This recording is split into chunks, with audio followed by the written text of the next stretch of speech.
This is the United States National Exhibition, held in the city of Addis Ababa, Ethiopia. Africans are seeing American products.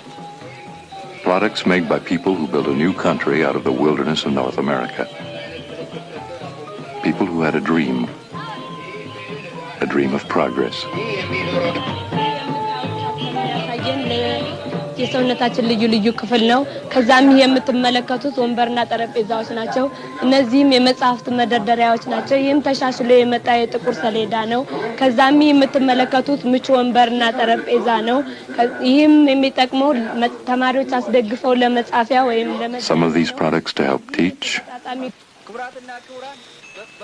some to communicate ideas. ይህ መጀመሪያ የምታዩት ቴሌስክሪን ይባላል በመብራት እርዳታ በውስጥና በውጭ ያለው ነገር ያብራራ የሚያሳይ መሳሪያ ነው ይሄኛው ደግሞ ስሬ የሚባላል የሰጡትን ነገር ለሰላማዊና ለሚሊተሪ ነገር Products for transportation to keep trucks and cars moving. እነዚህ አረንጓዴዎች የሆኑ ደግሞ ሲሊንደሮች ይባላሉ ጥቅማቸው ደግሞ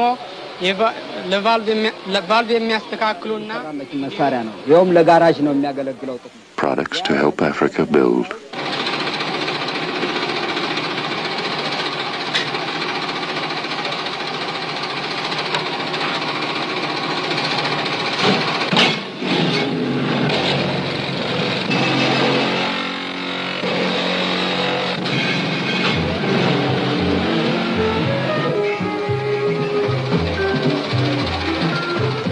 የዚህ ላይ የምታዩት መሳሪያ የቡና ማበጠሪያ ነው Products to improve Africa's resources. In this case, machinery to sort coffee beans.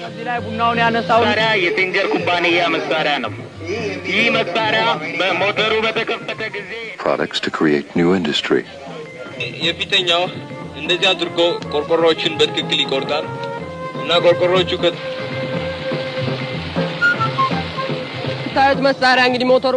Tractors to bring more food from the land.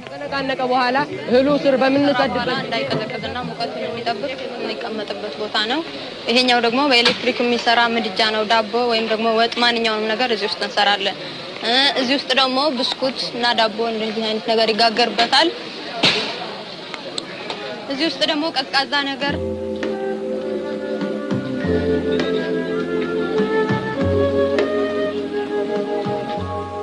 Products to make life easier.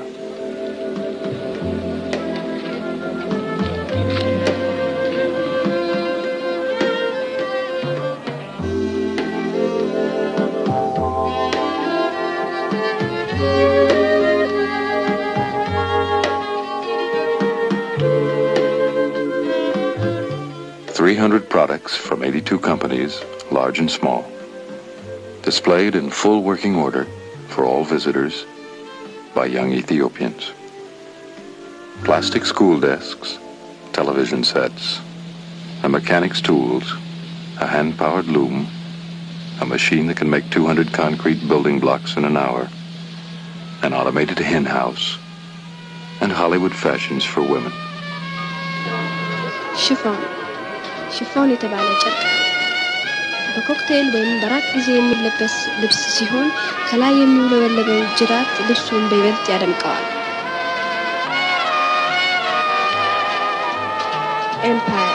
ኤምፓየር የሚባለው ልብስ ይህ በጆሴፊን የናፖሊዮን ሚስት የምትለብሰው ሞድ የሆነ ሲሆን ዛሬ በ1963 ዓመተ ምህረት በጣም የተወደደ ነው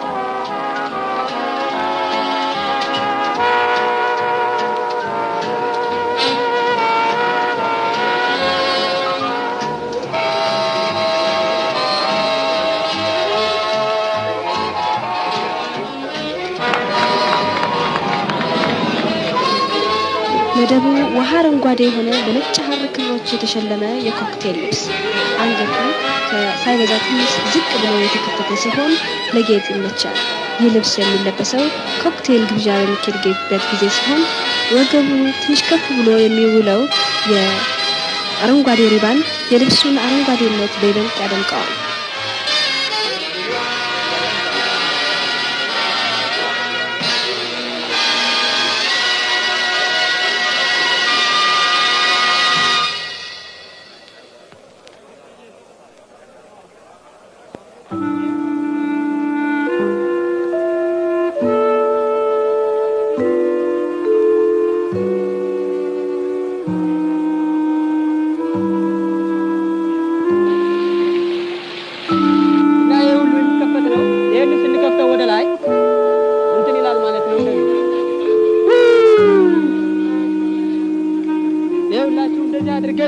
ላልነድ እንችላለን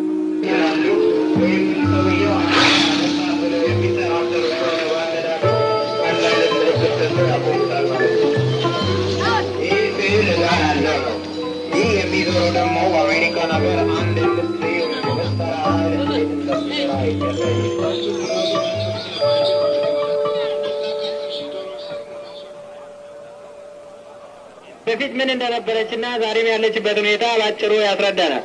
እዚህ መጀመሪያው ላይ የምታዩት እንደ አውሮፓ አቆጣጠር ሐምሌ 4 ቀን 1776 ዓመተ ምህረት የነጻነት አዋጅ ሲፈረም ነው። ይህ ሐውልት ደግሞ የነጻነት ምልክት ተብሎ በኒውዮርክ ባህር ወደብ ከቆመ ብዙ ጊዜ ሆኖታል። ኒውዮርክ ዛሬ The 20th century seems to be without a beginning. It seems only now. But what had to go before? Let us look what happened in one nation. In this long tunnel, the short history of the United States. These students and their teacher from Haile Selassie No. 1 Day School have come to see. United States history really begins in the year 1776, when 13 colonies revolted against British rule and declared their independence. The colonies became states and united under one government. The new North American country called itself the United States.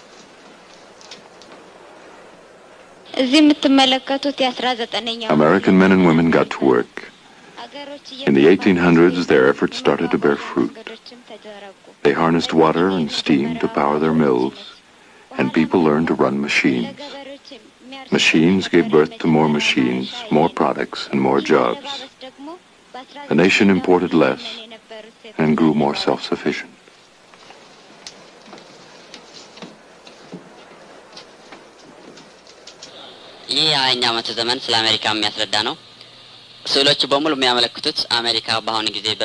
The students see how a country can grow.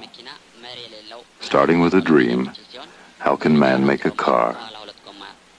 How cities grew out of villages, how a few dusty trails, a few horsemen, grew into highways, railroads, and telephone lines, stretching over a continent nearly as wide as Africa.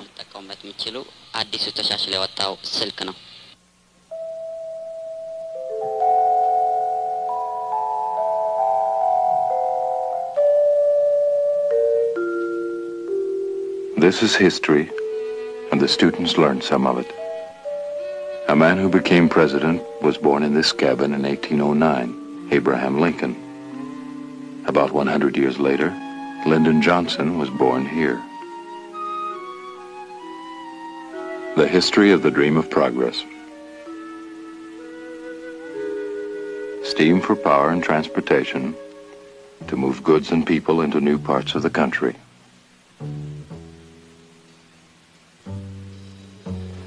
Rivers were dammed for power to run new factories.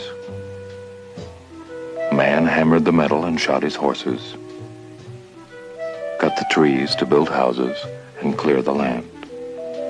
When the land was cleared, he planted crops which provided food, first for himself and his family, and then for the rest of the nation. Working the land starts and continues the growth of a country. This is the beginning. The 20th century comes right from this plow.